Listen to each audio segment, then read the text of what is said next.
Assalamualaikum warahmatullahi wabarakatuh. Perkenalkan, saya dari kelompok 3 yang terdiri dari Budi Prayitno dan saya sendiri Sudaryana dan dengan Aine Aprilia Widyastuti akan mempresentasikan tugas mata kuliah Dasar-dasar Ilmu Administrasi. Sebelumnya saya mengucapkan terima kasih kepada Pak Dosen Lucky Natika sebagai dosen mata kuliah Dasar-dasar Ilmu Administrasi. Materi yang akan kami sampaikan saat ini adalah materi kepemimpinan.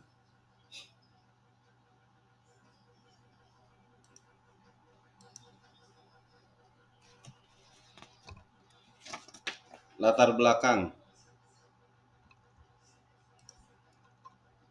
kepemimpinan.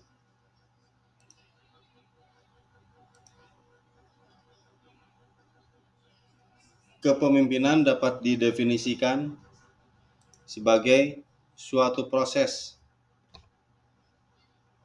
yang kompleks di mana seorang pemimpin mempengaruhi bawahannya dalam melaksanakan dan mencapai visi, misi, dan tugas atau objektif-objektif yang dengan itu membawa organisasi menjadi lebih maju dan bersatu.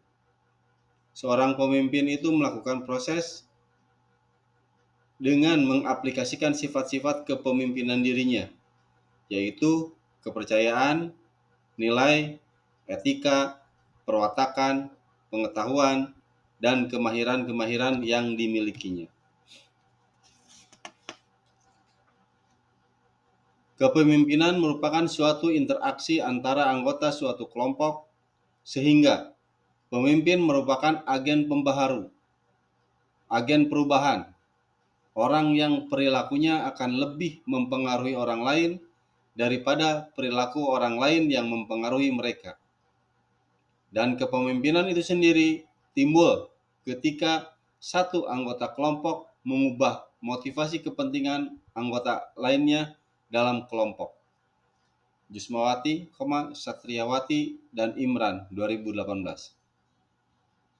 Herbani mengemukakan bahwa kepemimpinan adalah kemampuan untuk mempengaruhi pihak lain melalui komunikasi baik langsung maupun tidak langsung dengan maksud untuk menggerakkan orang-orang agar dengan penuh pengertian, kesadaran, dan senang hati bersedia mengikuti kehendak pemimpin itu.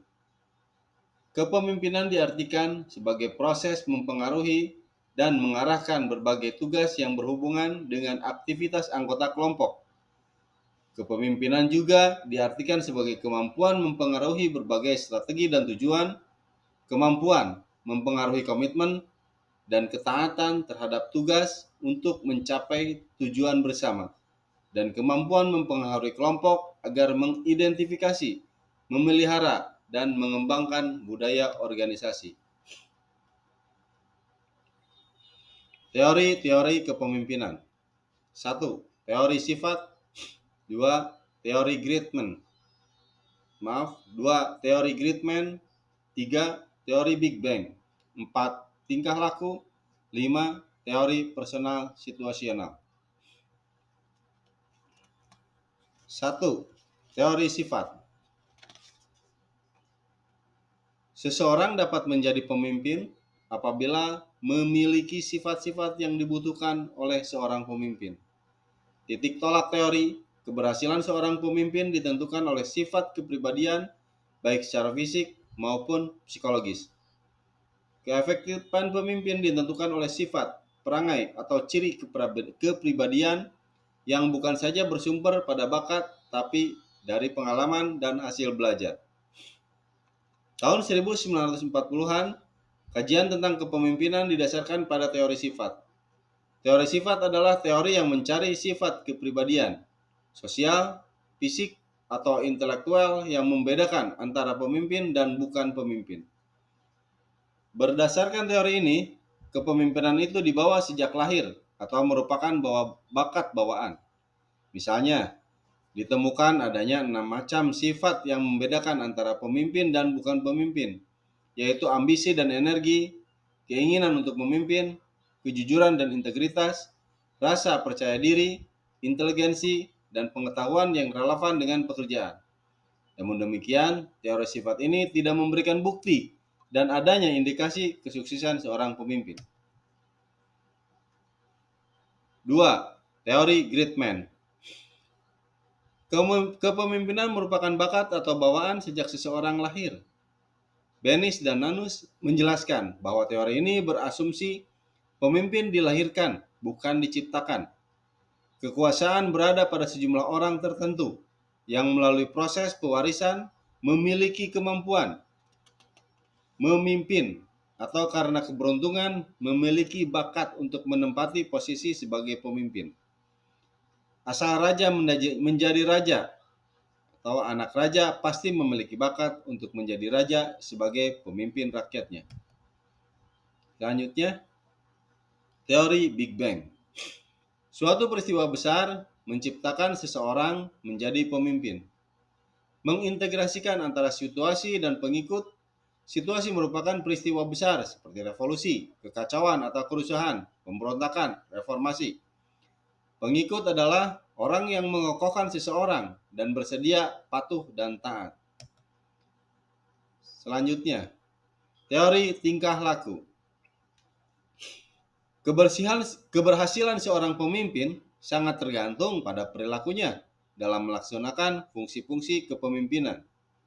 Gaya atau perilaku kepemimpinan tampak dari cara melakukan pengambilan keputusan, cara memerintah atau instruksi, cara memberikan tugas, cara berkomunikasi, cara mendorong semangat bawahan, cara membimbing dan mengarahkan, cara menegakkan disiplin, cara memimpin rapat, cara menegur, dan cara memberikan sanksi.